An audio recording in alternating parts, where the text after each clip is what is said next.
परमेश्वर जी की जय हो। परमपिता परमात्मा सारी सृष्टि के रचनहार कुल मालिक, असंख्य ब्रह्मांडों के स्वामी, जगत गुरु, तीनों लोकों में प्रवेश करके सबका धारण पोषण करने वाले, राजाधीराज, आत्माधार, नाथों के नाथ, देवों के देव महादेव, सर्वेश्वर महेश्वर, मृत्युंजय, अजरो अमर, आदि अनादि सनातनी प्रभु, जगत पिता जगदीश्वर, श्री श्री 1008 की उपाधि के वास्तविक अधिकारी, अकाल मूर्त शब्द स्वरूपी राम वासुदेव, सर्वगतम ब्रह्म, परम पूज्य, प्रथम पूज्य, परम संत, परम पुरुष, परम धनी, परम दयालु, सत्य कबीर, हक्का कबीर, अल्लाहु कबीर, अल्लाहु अकबर, बाखबर, अल्लाह ताला, जगत के तारणहार, जगत के मुक्तिदाता, जगत के जगन्नाथ, हारे के सहारे, हिंदुओं के राम, मुसलमानों के अल्लाह, सिखों के वाहिगुरु, ईसाइयों के मसीह, दया के सागर दयानिधि, करुणा के सागर करुणानिधि,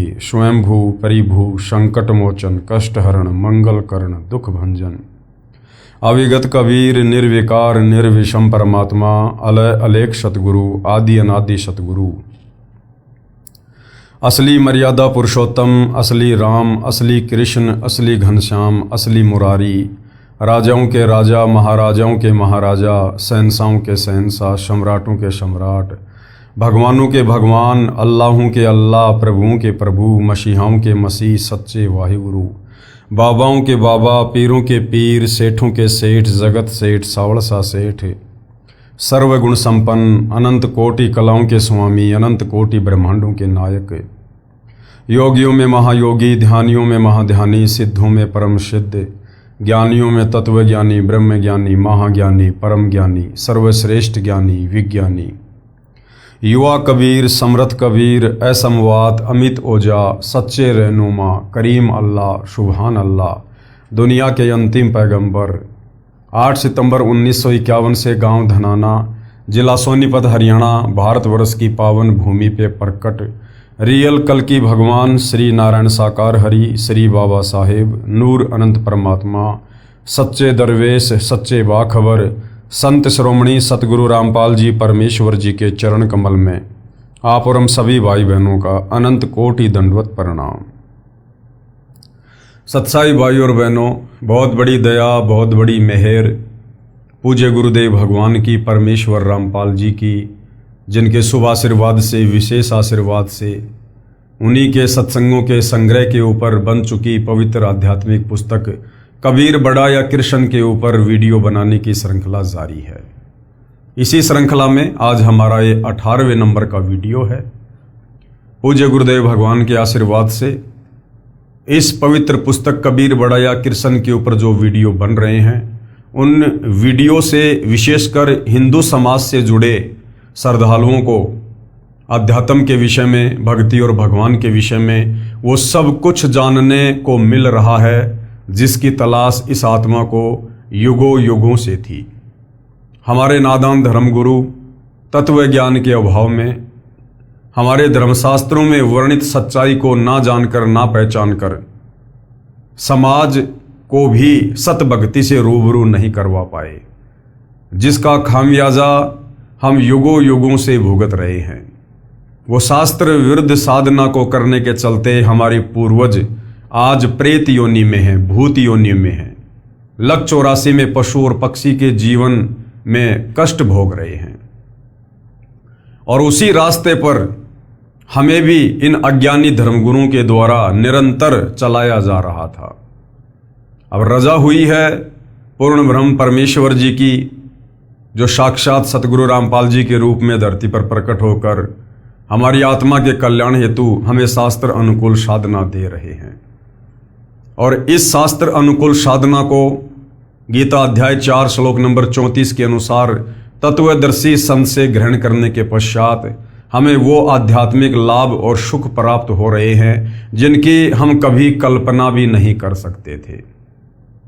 तो भाई और बहनों, इस पवित्र पुस्तक को लिखने का या वर्तमान में इसके ऊपर वीडियो बनाने का एक ही मकसद है कि आप मानव शरीरधारी सभी भाई बहन, वो चाहे किसी भी धर्म या मजहब से संबंधित हैं, आप अतिशीघ्र सतगुरु रामपाल जी से उपदेश प्राप्त करके अपनी आत्मा के कल्याण के मार्ग पर चलें। अन्यथा ये मनुष्य जन्म जो बड़ा दुर्लभ है और बड़े सौभाग्य से 184 योनियां भोगने के बाद केवल एक बार मिलता है। मानव जन्म दुर्लभ है, ये मिले न बारंबार, जैसे पेड़ से पत्ता टूट जाए फिर वापस नहीं लगता डार। और मानुष जन्म पाए कै जो नहीं रटे हरि नाम, भाई जैसे कुआ जल बिना फिर बनवाया क्या काम। अगर इस मनुष्य जन्म को प्राप्त करके हमने शास्त्र अनुकूल शत भक्ति पूर्ण संत से उपदेश लेकर शुरू नहीं की तो ये हमारा मनुष्य जन्म व्यर्थ हो जाएगा, चाहे हम वर्तमान में राजा हैं या बहुत बड़े सेठ हैं, क्योंकि ये मनुष्य जन्म सिर्फ और सिर्फ मोक्ष प्राप्ति के लिए मिलता है। तो ये पवित्र पुस्तक आपको इसी तरफ लेकर जा रही है कि पहले आप अच्छे से अपने शास्त्रों में वर्णित ज्ञान से सत साधना से परिचित हो जाएं, उसके बाद निसंशय होकर सतगुरु रामपाल जी को अपना सतगुरु धारण करके और अपनी आत्मा के कल्याण के मार्ग में आगे बढ़े।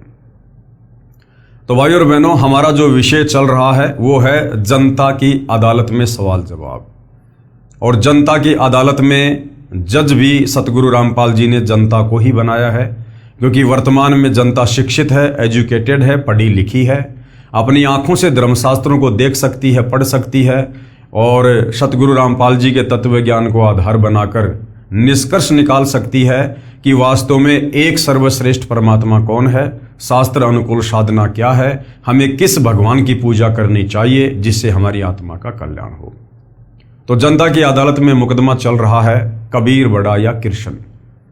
श्री कृष्ण जी को पूर्ण परमात्मा बताकर उनकी तरफ से जो पैरवी कर रहे हैं, यानी उनके जो वकील हैं, वो हैं सभी हिंदू धर्मगुरु, संत, शंकराचार्य, आचार्य सभी। और इधर कबीर जी की तरफ से उनके वकील हैं खुद कबीर जी यानी सतगुरु रामपाल जी। और सतगुरु रामपाल जी ने अभी तक आपने बहुत सारी वीडियो देख लिए हैं। जनता की अदालत में जनता के सामने हिंदुओं के धर्म ग्रंथों को, वेदों को, गीता जी को, पुराणों को दिखा दिखाकर प्रमाणित कर दिया है कि श्री कृष्ण उर्फ विष्णु ये नाशवान भगवान हैं, ये अविनाशी नहीं हैं, इनकी जन्म और मृत्यु होती है, इनके माता पिता हैं और ये किसी का मोक्ष नहीं कर सकते। और दूसरी तरफ कबीर जी के विषय में वेदों से और गीता जी से प्रमाणित कर दिया कि कबीर जी ही सुप्रीम गॉड हैं। गीता अध्याय 15 श्लोक 17 के अनुसार जो उत्तम पुरुष है, सर्वश्रेष्ठ परमात्मा है, जो तीनों लोकों में प्रवेश करके सबका धारण पोषण करता है, वो कबीर देव है। तो जनता धीरे धीरे अपनी आंखों से धर्मशास्त्रों में वर्णित सच्चाई को देखकर अध्यात्म के प्रति रुचि ले रही है और अध्यात्म में आगे और बहुत कुछ जानने के लिए कबीर जी के वकील सतगुरु रामपाल जी से सवाल कर रही है और सतगुरु रामपाल जी उनके प्रत्येक सवाल का उन्हीं के धर्मशास्त्रों को दिखा दिखा कर जवाब दे रहे हैं। तो वर्तमान में जो टॉपिक है वो है श्राद्ध को लेकर कि ये जो श्राद्ध निकलवाए जा रहे हैं इन नादान धर्मगुरुओं के द्वारा, पंडित और ब्राह्मणों के द्वारा, ये शास्त्र विधि को त्याग कर मनमाना आचरण है। श्राद्ध विधि ना हमारे वेदों में वर्णित है, ना पवित्र गीता जी में वर्णित है। और गीता अध्याय 16 श्लोक 23 के अनुसार ये मनमाना आचरण है। यदि हम श्राद्ध निकालेंगे तो हम भी मरने के बाद अपने पूर्वजों के पास उन्हीं प्रेत योनियों में जाएंगे, भूत योनियों में जाएंगे, क्योंकि श्राद्ध निकालना भूत पूजा में आता है। गीता अध्याय 9 श्लोक 25 मना कर रहा है कि भूत पूजोगे तो भूत बनोगे, प्रेत पूजोगे तो प्रेत बनोगे। तो अब श्राद्ध निकालने की, यानी अपने उन पूर्वजों को जो शास्त्र विरुद्ध साधना करने के चलते इन नादान धर्म गुरुओं के कहने पर आज उन प्रेत योनियों में कष्ट भोग रहे हैं, उन पूर्वजों को मुक्ति दिलाने का सर्वश्रेष्ठ श्राद्ध कैसा है, वो सर्वश्रेष्ठ श्राद्ध की विधि क्या है, अब वो सतगुरु रामपाल जी आपको बता रहे हैं। यदि आप उनकी शरण में आकर उस विधि से श्राद्ध निकालोगे, यानी उनके बताए अनुसार भक्ति करोगे, 5 यज्ञ करोगे, तो आपकी 7 पीढ़ियों पहले के जितने भी पूर्वज हैं, वो चाहे प्रेत योनि में हैं, चाहे भूत योनि में हैं, चाहे पशु और पक्षी की योनि में हैं, चाहे नरक में कष्ट भोग रहे हैं, तुरंत उन्हें मनुष्य जन्म परमेश्वर प्रदान करेंगे और मनुष्य जन्म देकर उन्हें वर्तमान में अपनी शरण में लेंगे और उनका भी उद्धार करेंगे। तो वर्तमान में इस धरती पर यदि अपने पूर्वजों के कोई सर्वश्रेष्ठ श्राद्ध कर रहा है तो सतगुरु रामपाल जी के भगत ही कर रहे हैं। तो देखिए किस प्रकार से सतगुरु रामपाल जी हमें समझा रहे हैं। श्राद्ध करने की श्रेष्ठ विधि, यानी ये जो हमारे नादान धर्म गुरु पंडित आचार्य शंकराचार्य ब्राह्मण हमें जो शास्त्र विरुद्ध विधि श्राद्ध निकालने की बता रहे हैं, जिससे ना हमारे पूर्वजों की मुक्ति हो सकती, उल्टा हमारी दुर्गति होगी। तो इस शास्त्र विरुद्ध विधि के अतिरिक्त शास्त्र अनुकूल विधि क्या है श्राद्ध निकालने की, अपनी पूर्वजों को मुक्ति दिलाने की, वो सतगुरु रामपाल जी बता रहे हैं।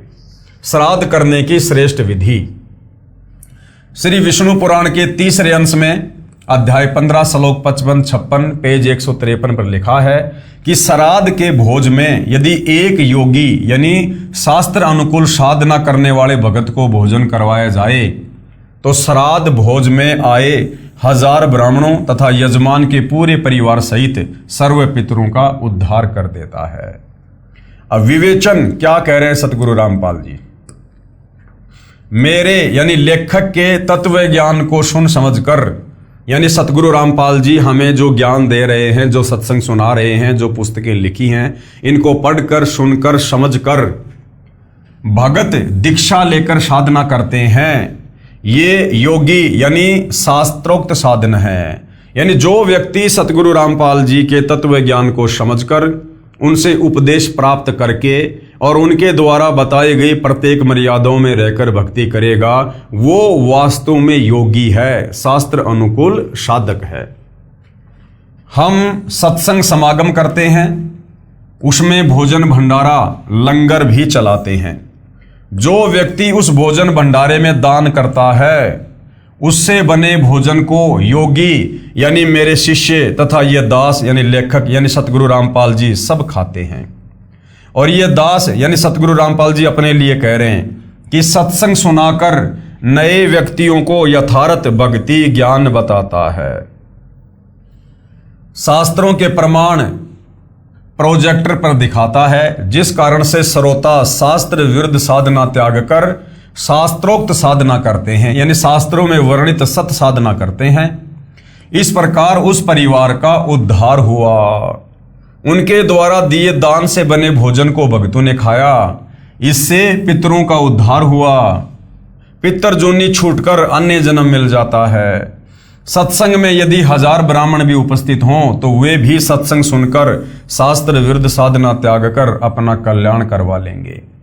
जैसे आप जी ने पहले पढ़ा कि कबीर जी ने गंगा के तट पर ब्राह्मणों को ज्ञान देकर उनकी शास्त्र विरुद्ध साधना को गलत सिद्ध करके सत्य साधना के लिए प्रेरित किया। उन ब्राह्मणों ने सतगुरु कबीर जी से दीक्षा लेकर अपना कल्याण करवाया। अन्य साधना जो शास्त्रों के विरुद्ध थी त्याग दी और सुखी हुए। सतगुरु रामपाल जी के कहने का मतलब है कि यदि आप वास्तव में अपना भी उद्धार करवाना चाहते हैं और अपने पूर्वजों की भी मुक्ति करवाना चाहते हैं, तो आपने वर्तमान में धरती पर मुझ तत्वदर्शी संत से उपदेश लेकर और मेरे द्वारा बताई गई साधना को मर्यादा में रहकर करना होगा। इस साधना को करने के चलते आपके पूर्वजों की ऑटोमेटिक वो प्रेत योनियां छूट जाएंगी और उन्हें तुरंत मनुष्य जन्म प्राप्त होगा। और वर्तमान में आपके वो पूर्वज भी सतगुरु रामपाल जी की शरण में आकर अपनी आत्मा का कल्याण करवाएंगे। दास की प्रार्थना है कि वर्तमान में मानव समाज शिक्षित है, वह अवश्य ध्यान दे तथा शास्त्र विधि अनुसार साधना करके पूर्ण परमात्मा के सनातन परम धाम यानी शाश्वत स्थानम अर्थात सतलोक को प्राप्त करे, यानी काल के 21 ब्रह्मांडों से अपनी पूर्ण मुक्ति करवाए, जिससे पूर्ण मोक्ष तथा परम शांति प्राप्त होगी। पूर्ण मोक्ष यानी हम सतलोक चले जाएंगे, वहां जाने के बाद कोई जन्म और मृत्यु नहीं है, जिससे हम परम शांति को प्राप्त होंगे। क्योंकि जब तक हम जन्मते और मरते हैं हम कभी भी परम शांति को प्राप्त नहीं हो सकते। तो सतलोक में जाने के बाद इस आत्मा का जन्म और मरण सदा के लिए समाप्त हो जाता है। गीता अध्याय 15 श्लोक 4 तथा अध्याय 18 श्लोक 62 में जिसको प्राप्त करने के लिए कहा है, किसको? सतलोक को, सनातन परम धाम को। इसके लिए तत्वदर्शी संत की तलाश करो। गीता अध्याय 4 श्लोक 34। गीता अध्याय 4 श्लोक 34 में क्या कहा है कि उस सनातन परम धाम को, शतलोक को प्राप्त करने के लिए जहां जाने के बाद साधक फिर कभी लौटकर वापस मुझ काल के 21 ब्रह्मांडों में जन्म और मरण के चक्कर में नहीं आता है, उसके लिए भाई किसी तत्वदर्शी संत की खोज कर, उस तत्वदर्शी संत के बताए अनुसार सत साधना कर, तब तेरा यहां से बेड़ा पार होगा, अन्यथा तू यहीं पर मेरे इस काल की चक्की में पिसता रहेगा। एक श्रद्धालु ने कहा कि मैं आपसे उपदेश लेकर आप द्वारा बताई साधना भी करता रहूंगा तथा श्राद्ध भी निकालता रहूंगा तथा अपने घरेलू देवी देवताओं को भी ऊपरले मन से पूजता रहूंगा, इसमें क्या दोष है? तो सतगुरु रामपाल जी क्या कह रहे हैं कि भैया, दो नाव की सवारी इस भक्ति मार्ग में नहीं चलती है, दो नाव की सवारी इस भक्ति मार्ग में नहीं चलती है। तो गुरुदेव भगवान कह रहे हैं कि मुझदास की प्रार्थना है, संविधान की किसी भी धारा का उल्लंघन कर देने पर सजा अवश्य मिलेगी, इसलिए पवित्र गीता जी व पवित्र चारों वेदों में वर्णित व वर्जित विधि के विपरीत साधना करना व्यर्थ है, बेकार है। इसका प्रमाण पवित्र गीता जी अध्याय 16 श्लोक नंबर 23 और 24 में है कि अर्जुन, शास्त्र विधि को त्याग कर यदि मनमाना आचरण करोगे तो ना मुक्ति होगी, ना गति होगी, ना कोई कार्य सिद्ध होगा। यदि कोई कहे कि मैं कार में पंचर ऊपरले मन से कर दूंगा, नहीं, राम नाम की गाड़ी में पंचर करना मना है। ठीक इसी प्रकार शास्त्र विरुद्ध साधना हानिकारक ही है। एक श्रद्धालु ने कहा कि मैं और कोई विकार नहीं करता, यानी ना मैं शराब पीता, ना मैं कोई मांस खाता, केवल तमाकू यानी बीड़ी, सिगरेट, हुक्का ही सेवन करता हूं। आपके द्वारा बताई पूजा व ज्ञान अति उत्तम है, मैंने गुरुजी भी बनाया है, परंतु ये ज्ञान आज तक किसी संत के पास नहीं है। मैं 25 वर्ष से घूम रहा हूं तथा 3 गुरुदेव बदल चुका हूं। कृपया मुझे तंबाकू सेवन की छूट दे दो, शेष सारी शर्तें मंजूर हैं, तंबाकू से भक्ति में क्या बाधा आती है? तो सतगुरु रामपाल जी ने किस प्रकार से समाधान किया है? लेखक की प्रार्थना, दास ने प्रार्थना की कि अपने शरीर को ऑक्सीजन की आवश्यकता है। तंबाकू का धुआं कार्बन डाइऑक्साइड है जो फेफड़ों को कमजोर व खून को दूषित करता है। मानव शरीर परमात्मा प्राप्ति व आत्म कल्याण के लिए ही प्राप्त हुआ है। इसमें परमात्मा पाने का रास्ता सुषुम्ना नाड़ी से प्रारंभ होता है। और सुषुम्ना नाड़ी गुरुदेव ने क्या बताई? ये जो हमारी नासिका है, एक छेद इस तरफ, एक छेद इस तरफ, और जहां पर ये हड्डी शुरू होती है, ये नाक का जो आगे का हिस्सा है, ये बहुत ही ये जो है ये कोमल है क्योंकि इसमें कोई हड्डी नहीं है। और जहां से हड्डी शुरू होती है, यहां से बीच से, वहां पर एक बारीक सुराग और है, यानी दाएं और बाएं से भिन्न उस हड्डी के अंदर एक बहुत ही बारीक सा सुराग है, हल्का सा, सुई की नोक कैसी होती है उससे भी हल्का। और जैसे ही हम मनुष्य जन्म प्राप्त करते हैं, उसके बाद वो जो सुराग है वो धीरे धीरे धीरे धीरे बंद हो जाता है। शास्त्र विरुद्ध साधना के चलते या शास्त्र अनुकूल साधना ना मिलने के चलते या बीड़ी पीने के चलते, तंबाकू पीने के चलते, मांस खाने के चलते, वो हमारा सुषुम्ना जो द्वार होता है वो धीरे धीरे पूरी तरह से बंद हो जाता है। और जब तक वो सुषुम्ना द्वार नहीं खुलेगा तब तक हम त्रिकुटी पर नहीं जा सकते, हम मोक्ष के अधिकारी नहीं है। क्योंकि अंत समय में तत्वदर्शी संत के भगत की आत्मा शरीर से उसी सुषुम्ना द्वार के द्वारा बाहर निकलेगी। और वो सुषुम्ना द्वार सबसे ज्यादा बाधित होता है, सबसे ज्यादा बंद होता है धुआं से, तंबाकू की धुआं से, सिगरेट की धुआं से।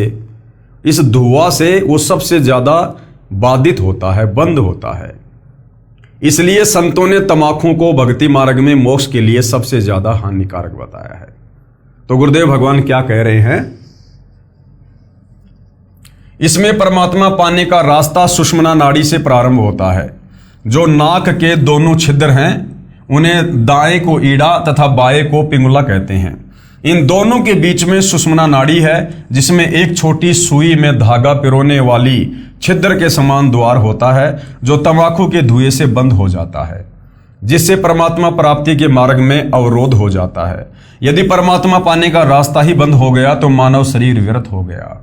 इसलिए प्रभु भक्ति करने वाले साधक के लिए प्रत्येक नशीले व अखाटे यानी मांस आदि पदार्थों का सेवन निषेध है।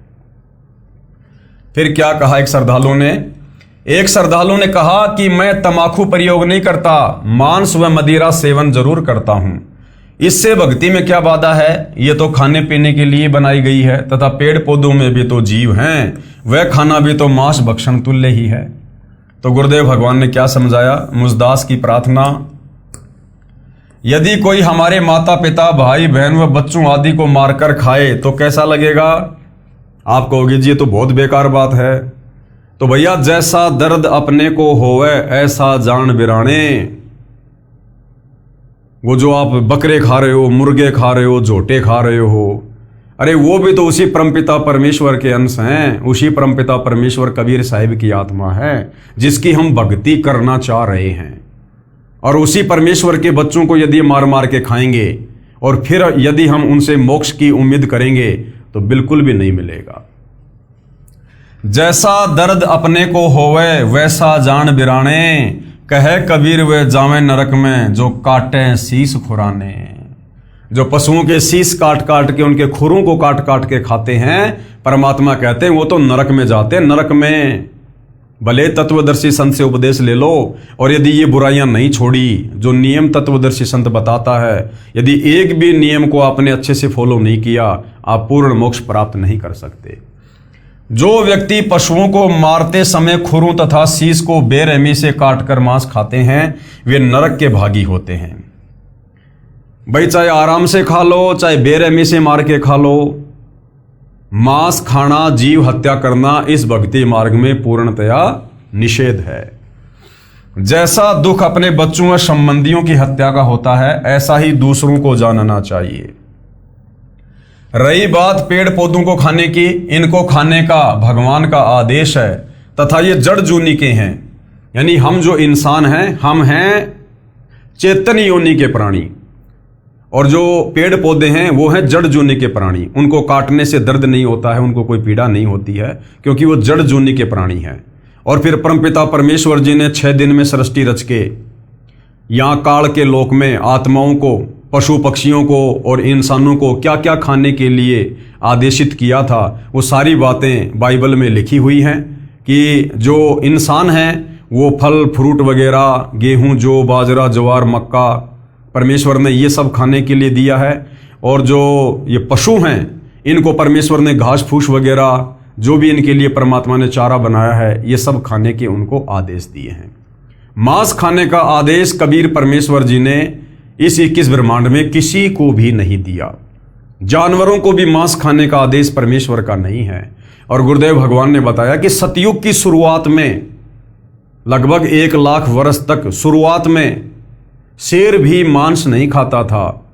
कुछ ऐसे पेड़ होते थे जिनको शेर अपना जो है पंजा मारता था, और एक बहुत ही अच्छा जो पदार्थ है वो उस पेड़ से निकलता था, उसको शेर खाया करता था। आगे चलकर धीरे धीरे व्यवस्था बदलती चली गई और शेरों का फिर मुख्य भोजन अन्य जानवरों को मारकर खाना ही रह गया। यानी कबीर परमेश्वर जी ने किसी भी जीव को मांस खाने का आदेश नहीं दिया है। रही बात पेड़ पौधों को खाने की, इनको खाने का प्रभु का आदेश है तथा ये जड़ जूनी के हैं। अन्य जो चेतन प्राणियों का वध प्रभु आदेश विरुद्ध है, इसलिए वो अपराध है, वो पाप है। मदिरा सेवन यानी शराब का सेवन भी परमात्मा का आदेश नहीं है, परंतु स्पष्ट मना है तथा मानव जीवन को बर्बाद करने का है।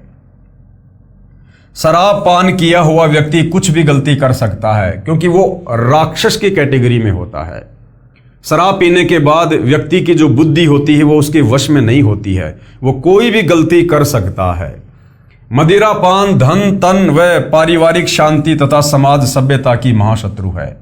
प्यारे बच्चों के भावी चरित्र पर कुप्रभाव पड़ता है। मदिरा पान करने वाला व्यक्ति कितना ही नेक हो, परंतु उसकी न तो इज्जत रहती है तथा न ही विश्वास।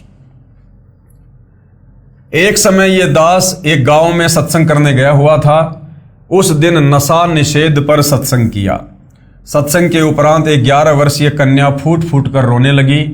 पूछने पर उस बेटी ने बताया कि महाराज जी, मेरे पिताजी पालम हवाई अड्डे पर बढ़िया नौकरी करते हैं, परंतु सारे पैसे की शराब पी जाते हैं।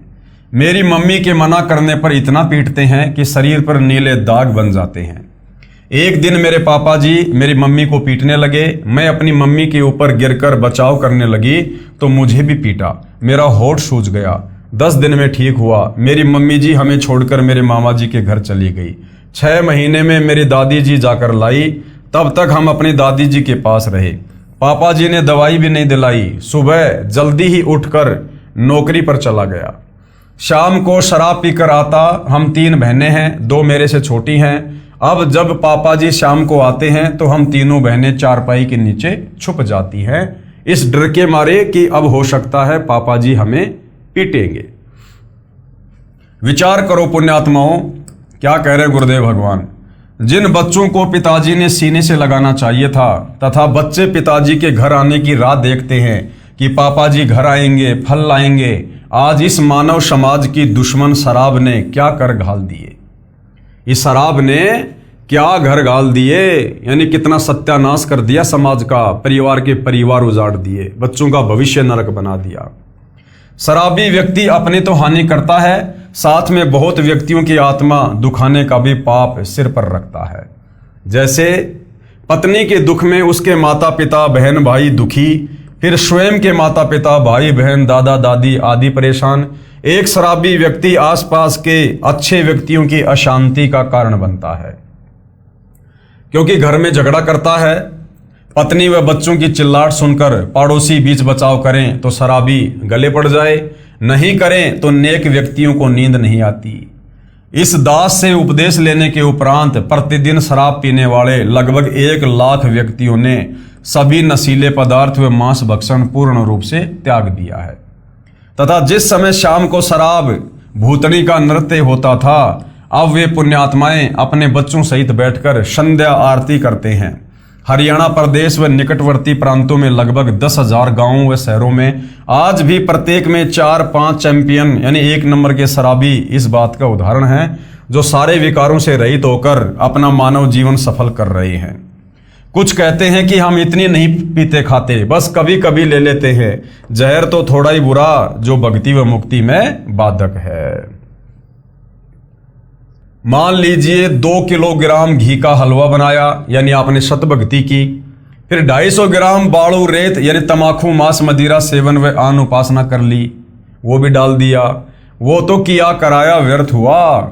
इसलिए पूर्ण परमात्मा यानी परम अक्षर ब्रह्म की पूजा पूर्ण संत से प्राप्त करके आजीवन मर्यादा में रहकर करते रहने से ही पूर्ण मोक्ष और पूर्ण लाभ होगा।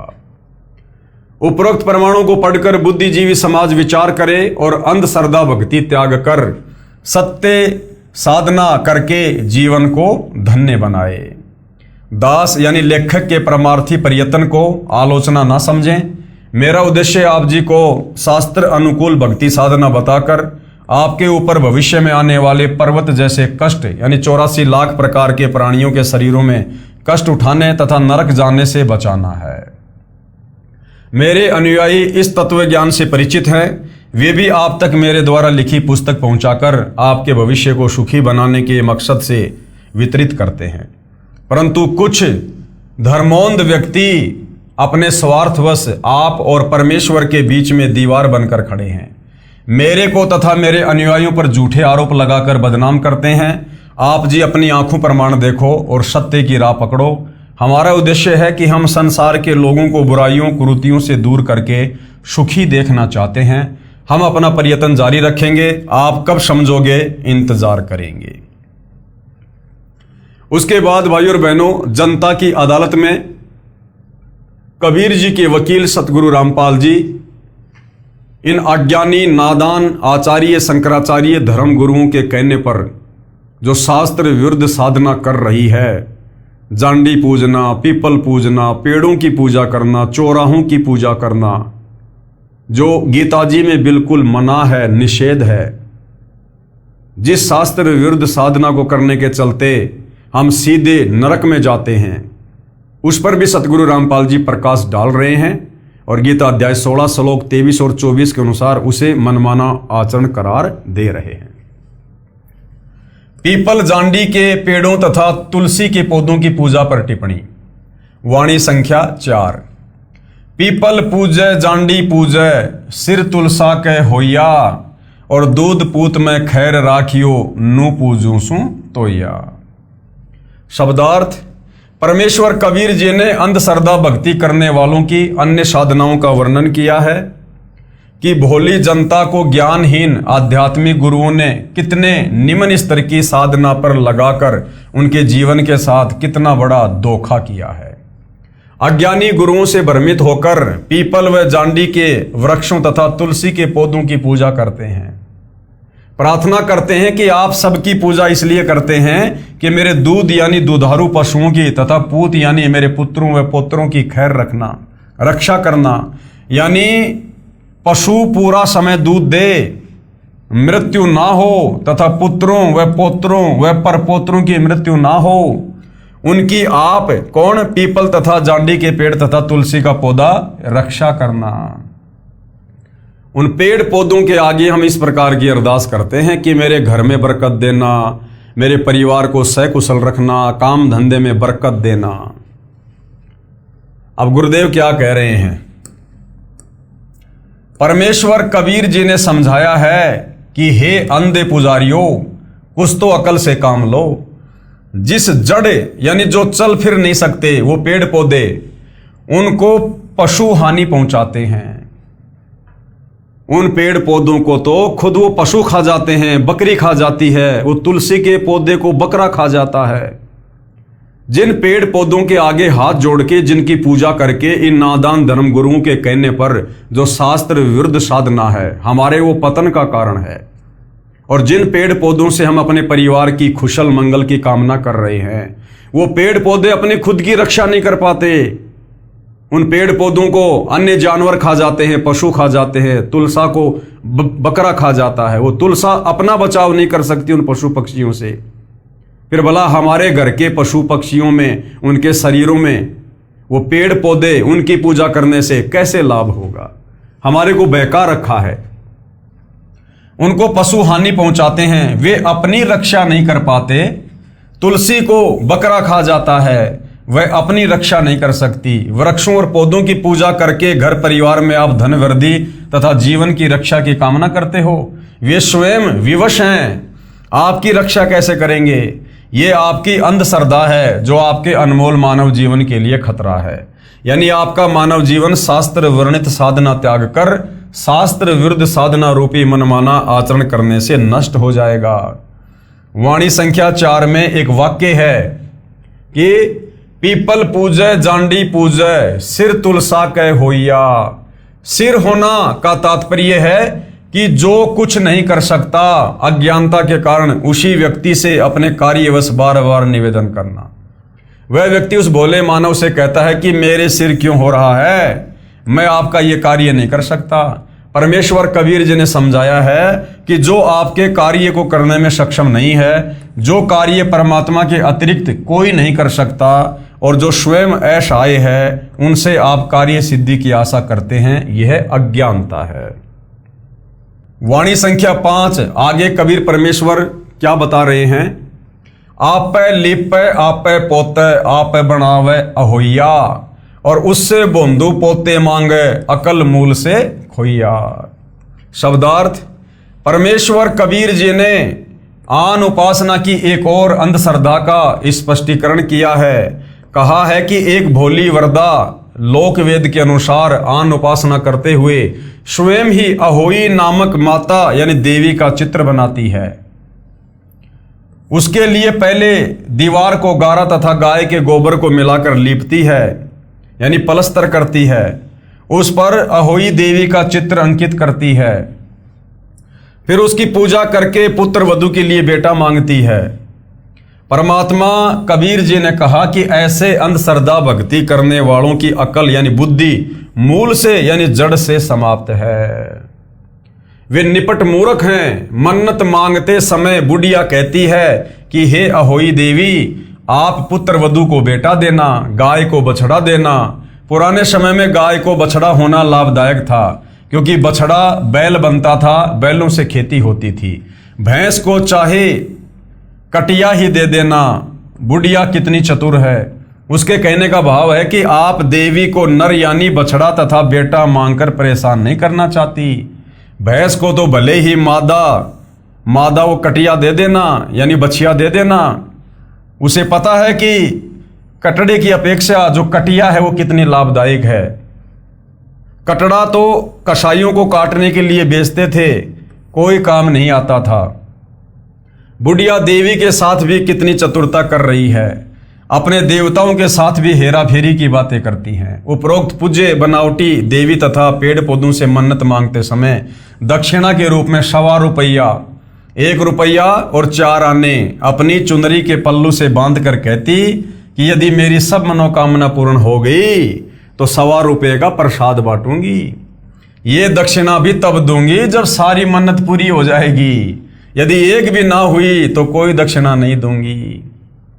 यानी हमारे को इस घटिया और ओछी साधना पर हमारे इन नादान धर्म गुरुओं ने लगा दिया, जिनको हम संस्कृत भाषा के बहुत बड़े प्रकांड ज्ञाता माना करते थे। भाई और बहनों, ये केवल संस्कृत भाषा से तो परिचित थे, लेकिन शास्त्रों की जो यथार्थता है ये उससे परिचित नहीं थे। जिस कारण से इन्हीं धर्मशास्त्रों में जो शास्त्र अनुकूल साधना लिखी हुई है उसके विपरीत ये हमारे से शास्त्र विरुद्ध साधना करवा रहे थे और पूरे समाज को इसी ओछी साधना पर लगा रखा था। परमात्मा के साथ धोखा। अब परमात्मा के साथ में धोखा कैसे, गुरुदेव भगवान समझा रहे हैं। कबीर जी कहते हैं कि अहरण की चोरी करे और करे सुई का दान, स्वर्ग जान की आस में कहे आया नहीं विमान। अहरण क्या होता है?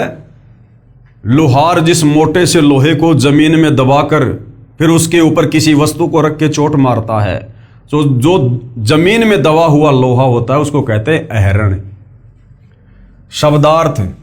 परमात्मा कबीर जी ने कंजूस व्यक्ति की नीयत बताई है कि 2 नंबर का कार्य करके, यानी चोरी रिश्वत लेकर, हेरा फेरी करके, मिलावट करके धन तो करोड़ों का प्राप्त करता है और दान 1.25 रुपये का करता है। जैसे चोरी तो अहरण जितने लोहे की करता है, अहरण लोहार कारीगरों के पास होता है जिसका कुल लोहा 30 से 40 किलोग्राम वजन का होता है, और दान करता है केवल सुई जितना लोहे की कीमत का। उसी धर्म कर्म को मूर्ख इतना अधिक मानता है कि परमात्मा मेरे को स्वर्ग में ले जाने के लिए विमान भेजेगा।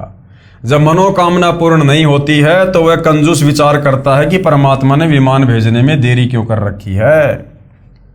परमेश्वर कबीर जी ने ऐसे धर्म के कार्यों पर कहा है कि कबीर जिन हरि जैसा सुमरिया ताको तैसा लाभ, और ओषा प्यास न भागी जब तक दसे नहीं आब। क्या अर्थ किया है गुरुदेव भगवान ने? शब्दार्थ। परमेश्वर कबीर जी ने स्पष्ट किया है कि जो साधक जैसी भक्ति तथा दान धर्म करता है उसी के अनुसार लाभ देता है। पूर्ण लाभ के लिए धर्म कर्म भी पूर्ण करने से पर्याप्त लाभ मिलता है। जैसे घास पर गिरी ओस के पानी को चाटने से प्यास नहीं बुझती, प्यास बुझाने के लिए गिलास भरकर पानी पीना पड़ता है। इसी प्रकार परमात्मा से पूर्ण लाभ लेने के लिए दान धर्म भी पर्याप्त मात्रा में करना चाहिए। उदाहरण दिया है गुरुदेव भगवान ने समझाने के लिए। एक कंजूस व्यक्ति की दूध वाली भैंस गुम हो गई। उसे खोजने के लिए पिता पुत्र चल पड़े। रास्ते में सबसे पहले हनुमान जी का मंदिर आया। पिताजी ने मूर्ति के सामने संकल्प किया कि हे बजरंग बली, आपने तो 7 समुद्र के पार सीता माता की खोज कर दी थी, आपके लिए हमारी भैंस की खोज करना कौन सा कठिन कार्य है।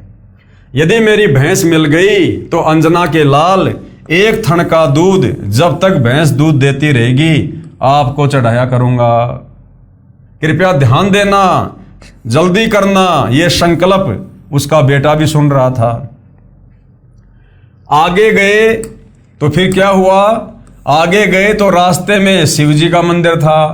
वहां उसने कहा कि भैंस मिल गई तो 1 थन का दूध शिव जी को चढ़ाने का वायदा कर दिया। आगे गए तो रास्ते में श्री कृष्ण जी का मंदिर था, 1 थन का दूध उसके लिए बोल दिया। और आगे गए तो रास्ते में गणेश जी का मंदिर था, 1 थन का दूध उसी तरह चढ़ाने का संकल्प करके पिता पुत्र आगे चले। तो उसके बेटे ने पिताजी से कहा कि पिताजी, जब तक भैंस दूध देवेगी तब तक 4 थनों यानी इस तनों का दूध यानी भैंस का सारा दूध तो देवता पिएंगे, फिर हम भैंस की खोज किस लिए करें, चलो वापस अपने घर ही चलते हैं। तो पिताजी क्या बोला, हेरा फेरी मास्टर, यानी वो कंजूस पिता बोला, बेटा एक बार भैंस मिलने दे, इन देवताओं का जी जानेगा जैसा इनको दूध पिलाऊंगा। कि बेटा एक बार भैंस तो मिल जाए, वो तो बाद में देखूंगा देव देवता ने दूध पिलाना कि नहीं पिलाना। बेटा बोला पिताजी मैं समझा नहीं।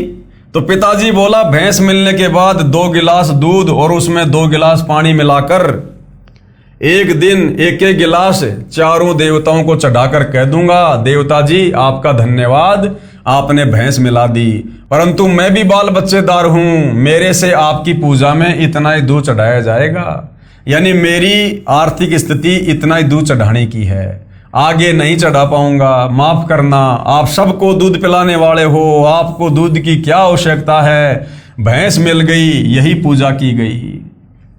परमेश्वर कबीर जी बताना चाहते हैं कि तत्व ज्ञान ना होने के कारण भगत की नीयत साफ नहीं हो सकती, जिस कारण से वह सांसारिक क्षेत्र में तो हेरा फेरी करता ही है, परमात्मा को भी नहीं छोड़ता। ये अंध भक्ति है जो शास्त्र के विरुद्ध है, जिसमें कोई लाभ होने वाला नहीं है, जिससे जीव की मानसिकता का विकास नहीं हो सकता।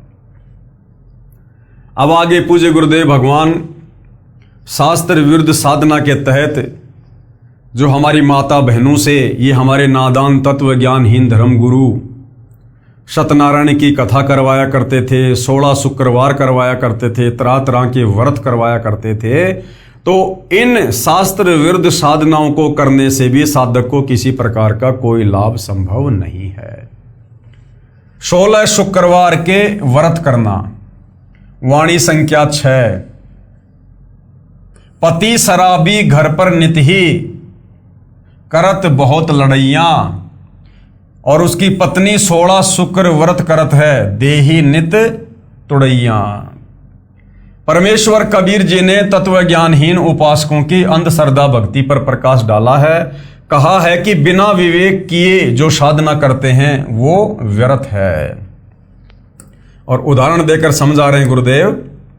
उदाहरण, एक लड़की का पति शराब पीता था, अन्य नशा भी करता था, कोई काम धंधा नहीं करता था, जमीन को वह लड़की ही संभालती थी। शराब पीने से मना करने पर वह शराबी अपनी पत्नी को मारता और पीटता था। घर नरक बना हुआ था। उस लड़की के माता पिता भाई भाभी सबने मुजदास यानी सतगुरु रामपाल जी से दीक्षा ले रखी थी, ज्ञान भी ठीक से समझा था। वे अपनी लड़की की दुर्दशा से चिंतित थे। एक दिन वे अपनी लड़की को समझाकर दीक्षा दिलाने आश्रम में मेरे पास लाए। लड़की को बताया गया कि कोई आन उपासना यानी मूर्ति पूजा, व्रत रखना आदि नहीं करनी है। लड़की ने कहा कि मैंने 16 शुक्रवार के व्रत करने की प्रतिज्ञा कर रखी है कि घर में शांति हो जाए। अभी तो मैंने आधे किए हैं, ये पूरे करके फिर नाम दीक्षा लूंगी। उस बेटी को अच्छी तरह समझाया, तब उस शास्त्र विरुद्ध साधना को त्यागने को तैयार हुई और दीक्षा लेकर सुखी हुई। पति ने भी शराब त्याग दी। पूरा परिवार दीक्षा लेकर शास्त्र विधि अनुसार साधना कर रहा है। विचार, अंधश्रद्धा भक्ति करने वालों को इतना भी विवेक नहीं कि जो साधना कर रहे हो इससे लाभ है या नहीं। उस बेटी से पूछा कि 16 शुक्रवार के व्रतों से ज्ञानहीन गुरुओं ने क्या लाभ बताया। उस लड़की ने बताया कि एक स्त्री का पति रोजगार के लिए दूर देश में चला गया, वहां वर्षों तक नहीं आया। उस स्त्री को चिंता सताने लगी। एक दिन उसको देवी संतोषी माता दिखाई दी और बोली कि मेरे 16 शुक्रवार के व्रत लगातार कर दे, तेरा पति घर आ जाएगा। और ऐसा ही हो गया।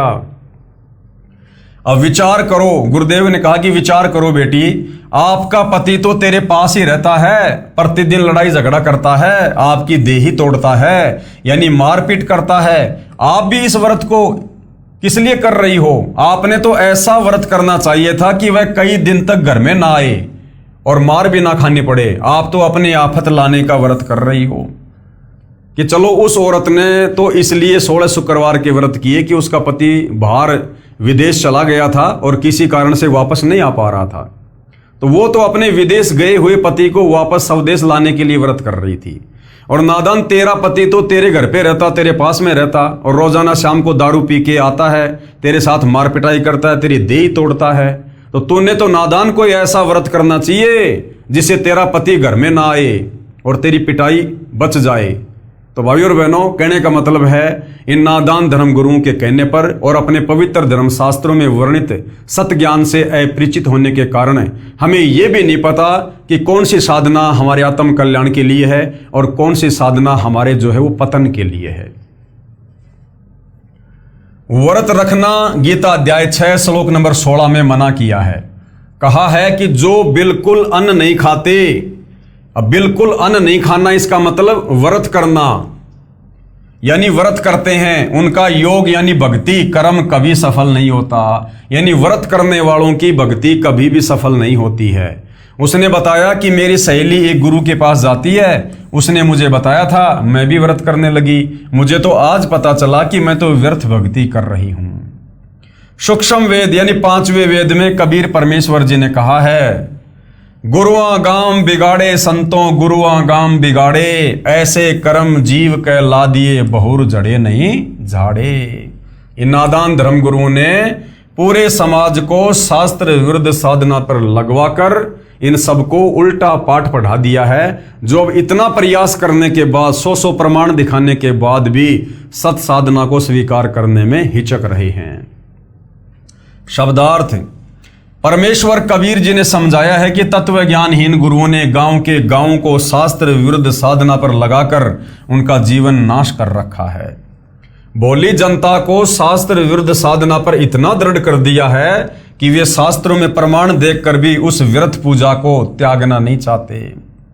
आगे वाणी संख्या नंबर 7 का गुरुदेव भगवान ने क्या शब्दार्थ किया है, तज पाखंड सतनाम लोलावे सोई भवसागर से तरिया, कहे कबीर मिले गुरु पूरा शो परिवार उधरिया। परमात्मा कबीर जी ने स्पष्ट किया है कि उपरोक्त तथा अन्य शास्त्र विरुद्ध पाखंड पूजा को त्याग कर पूर्ण सतगुरु से सच्चे नाम का जाप प्राप्त करके श्रद्धा से भक्ति करके भगत जन पार हो जाते हैं। उनके परिवार के सभी सदस्य भी भक्ति करके कल्याण को प्राप्त हो जाते हैं। और भाई वर्तमान में धरती पर वो पूर्ण संत, वो तत्वदर्शी संत केवल सतगुरु रामपाल जी हैं। और एक समय में धरती पर केवल एक ही तत्वदर्शी संत होता है, गीता अध्याय 4 श्लोक नंबर 34 वाला। और उसी तत्वदर्शी संत के मार्गदर्शन में उनसे उपदेश लेकर आजीवन मर्यादा में रहकर भक्ति करने से इस आत्मा का कल्याण संभव है। अन्य पाखंड पूजा से, शास्त्र विरुद्ध साधना से हम केवल प्रेत योनि में, भूत योनि में, नरक में और लक 84 में और जन्म मरण में ही पड़े रहेंगे।